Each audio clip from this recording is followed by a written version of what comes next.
If you can save the French Quarter, I think we can save the city. And with that statement, the parish elderman, as he spoke to our Sergeant Major of the 3rd Brigade of the 82nd Airborne Division, that soon became our mission. If we could save the French Quarter, then we could possibly save the city. Of course, as you all know, Katrina blew into our coastland in August of 2005, and on the Friday before Labor Day weekend, the 82nd Airborne Division was dispatched to the New Orleans airport by the President of the United States so that we could help the city recover. When we arrived, that was the statement that was given to our Sergeant Major. So that evening at our regimental update, the commander, Colonel Bryan, asked all of us to, when we went into the city the next day, to find out if there were any projects that we could be involved in to help the city recover. Things like from the sewer to waste disposal, anything along that line.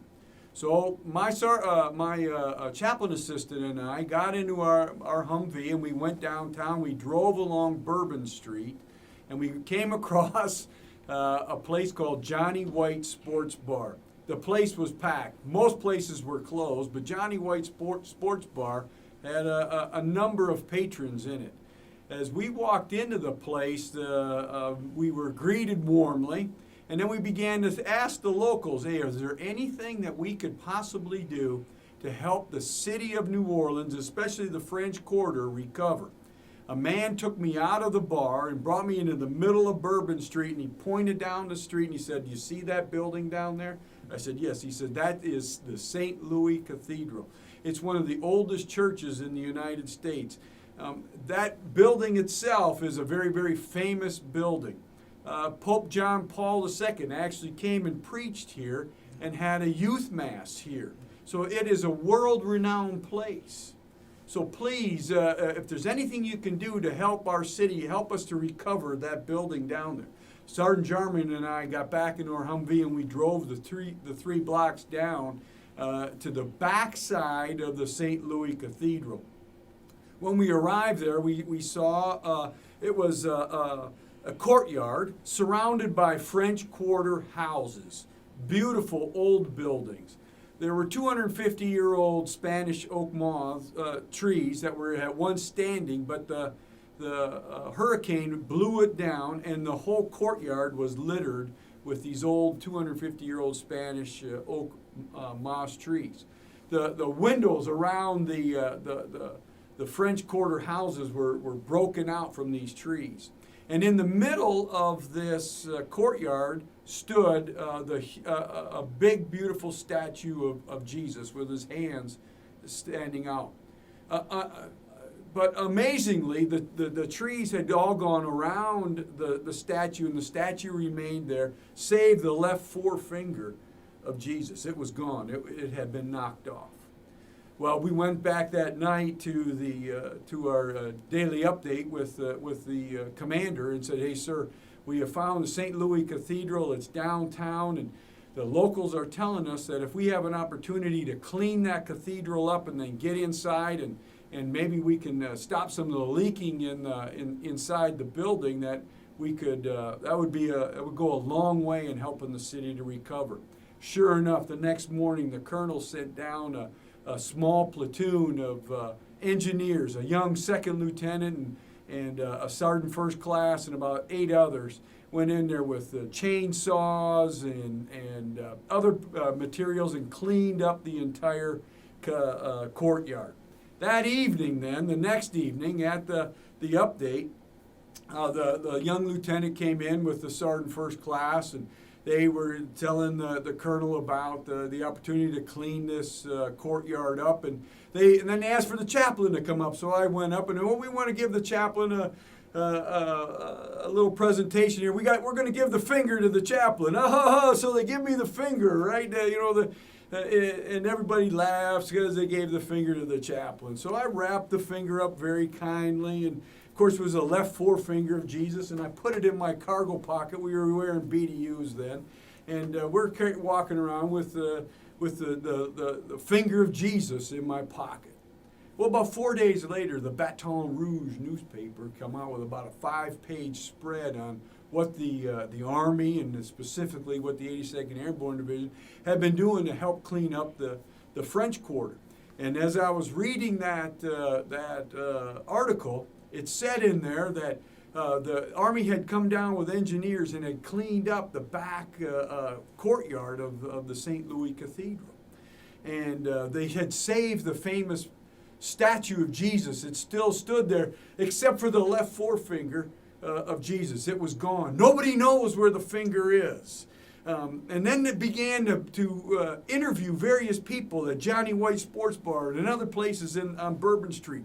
They had all had rumors and thought they knew where the finger was, and actually some voodoo witch doctor had gotten a hold of it and made a curse on the city here. I said, you people don't know where the finger's right here in my pocket. That's where the finger is.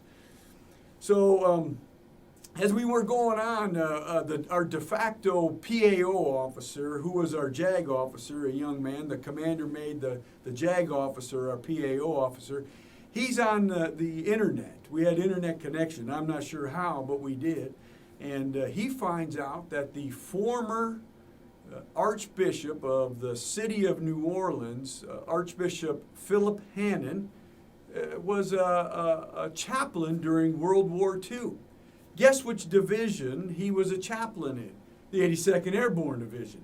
Guess which infantry regiment he was in? He was in the 505th Parachute Infantry Regiment, the same infantry regiment that I was just in right then. So he's the PAO officer of the JAG said, should we call him? Yeah, we should call him. We call him up. He's 92 years old. Archbishop, we have a presentation for you. We'd like to give you something as we've had the opportunity to clean up the back of St. Louis Cathedral. Well, I'd love to come down. I'd love to meet with you. So the Archbishop was one of these men that, there were 5 barriers to get into the city of New Orleans. He lived outside of them. And he told me afterward, he said, every time we came up to a barrier, I just rolled down my window. Oh, it's the Archbishop. Just let him through. He was that well known. So he blows into town, and we meet with he and I and the engineer platoon that was with us. The young lieutenant was with us, and a couple of other, I think I had our 2 battalion chaplains with me, Jay Uten and Craig Hombarger, and the Archbishop, very graceful, very, very kind man, gives us a tour of the inside of the church, and it's beautiful with beautiful ceilings and remembrances of the military throughout the ages that church had been standing there. And as we got through with we were going to go outside, and all of the national news was waiting for us outside. NBC, CBS, Fox, they were all waiting for us outside. So I pulled the Archbishop aside. I said, hey, Archbishop, in about 5 minutes here, I'm going to give you the finger. And he was like, oh, he started to laugh. I just love you paratroopers. You're so much fun to be around. So we go outside, and sure enough, there's an entourage out there of news media, and we are about to make this presentation. I got the finger in my pocket, and who rolls up but the division Sergeant Major Wolf Amaker, and Major General Bill Caldwell. They roll up, and the Sergeant Major immediately comes over to me and says, hey, Chaplain, give me the finger. I'm like, Sergeant Major, no, I'm going to give the finger to the lieutenant. So no, the general's going to give the finger to the bishop. So I reluctantly gave the finger over to the sergeant majors, who then gave the finger to our general officer, Bill Caldwell. And there was a big presentation, and I kid you not, there was, all of us were lined up, and I was here. And today, the nice picture today in the Museum of the 82nd Airborne Division, there is a nice picture, and right here it's cropped out, and I'm on the other side, so no one even knows that we were there. But anyway, it was a key leader engagement and an opportunity for us to to help save the city of New Orleans.